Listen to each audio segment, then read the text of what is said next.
Assalamualaikum warahmatullahi wabarakatuh. Alhamdulillahilladzi nawwara qulubal mu'minin. Allahumma shalli ala sayyidina Muhammadin wa ala alihi wa ashabihi alladhina amanu wa 'amilus shalihati ila yaumiddin. Amma ba'd. Bersama keluarga besar PPG Nurul Hikmah Bukit Tanggulan Indah Tabanan, kami menyampaikan hormat takzim kepada guru-guru kami dan para pemirsa dimanapun berada.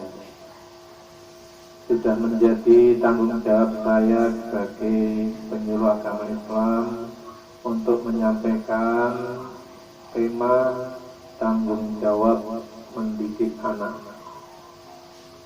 Tanggung jawab artinya bahwa setiap manusia apapun statusnya, pertama harus bertanya kepada dirinya sendiri apa yang mendorongnya dalam berperilaku, bertukar kata, dan merencanakan sesuatu. Pengertian tanggung jawab secara umum adalah kesadaran manusia akan tingkah laku atau perbuatan baik yang disengaja maupun yang tidak disengaja. Tanggung jawab juga berarti berbuat sebagai perwujudan kesadaran akan kuasa.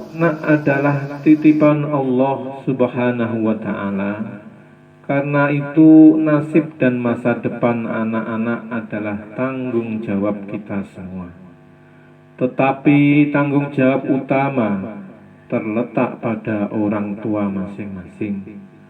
Orang tualah yang pertama berkewajiban memelihara, mendidik dan membesarkan anak-anaknya agar menjadi manusia yang berkemampuan dan berguna. Setelah seorang anak berkepribadiannya terbentuk, peran orang tua selanjutnya adalah mengajarkan nilai-nilai pendidikan kepada anak-anaknya. Cara mendidik anak agar ia tetap terjaga dari lingkungan yang kurang baik bisa dimulai dari orang tua dan lingkup rumah terlebih dahulu. Misalnya, cara mendidik anak secara Islami tidak harus selalu memaksa untuk belajar dan belajar. Biarkan anak bermain dan bebas berekspresi seperti yang mereka inginkan. Jangan marahi mereka ketika berbuat salah. Beri penjelasan dengan kasih sayang seperti yang sudah dilakukan oleh suri tauladan umat Islam Nabi Muhammad sallallahu alaihi wasallam. Ajari anak tentang konsekuensi. Misalnya, jika menumpahkan air, maka harus dilap. Jika merusak mainan temannya, maka mencoba memperbaiki. Berani mengakui kesalahan.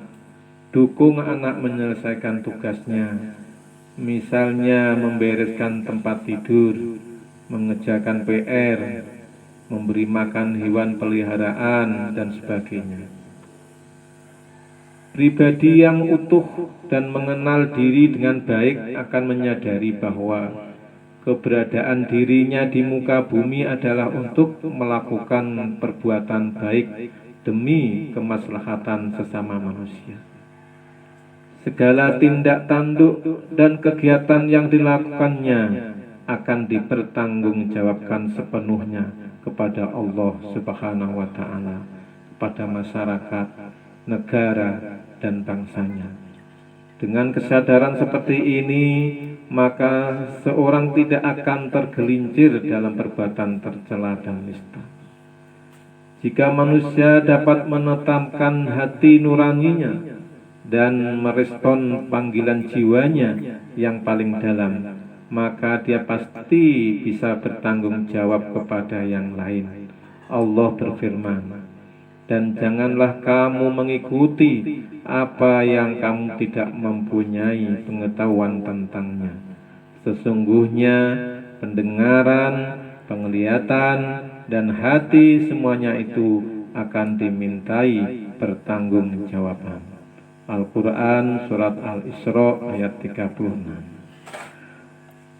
وَلَا تَقْفُ مَا لَيْسَ لَكَ بِهِ عِلْمٌ إِنَّ السَّمْعَ وَالْبَصَرَ وَالْفُؤَادَ كُلُّ أُولَئِكَ كَانَ عَنْهُ مَسْئُولًا.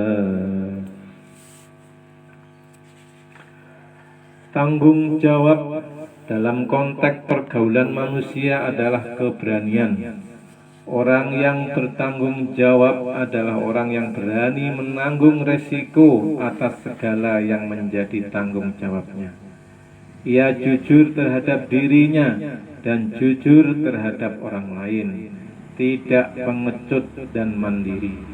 Dengan rasa tanggung jawab, orang yang bersangkutan akan berusaha melalui seluruh potensi dirinya. Orang yang bertanggung jawab adalah orang yang mau berkorban demi kepentingan orang lain. Tanggung jawab erat kaitannya dengan kewajiban. Kewajiban adalah sesuatu yang dibebankan terhadap seseorang. Kewajiban merupakan bandingan terhadap hak dan dapat juga tidak mengacu kepada hak. Maka tanggung jawab dalam hal ini adalah tanggung jawab terhadap kewajibannya. Orang yang cerdas tidak akan meremehkan perbuatan baik sekecil apapun dan tidak gegabah berbuat dosa walaupun sekecil biji sawi. Ia tahu perbuatan baik atau jahat itu bermula dari yang kecil ketika dilakukan. Akan tetapi bila pengaruhnya terus berlangsung lama, akan amat besar pahala atau dosanya. Kiranya hanya ini yang dapat saya sampaikan. Jika ada kesalahan dan kekurangan, kami mohon maaf yang setulus-tulusnya. Wallahul muwaffiq ila aqwamit thoriq. Wassalamualaikum warahmatullahi wabarakatuh.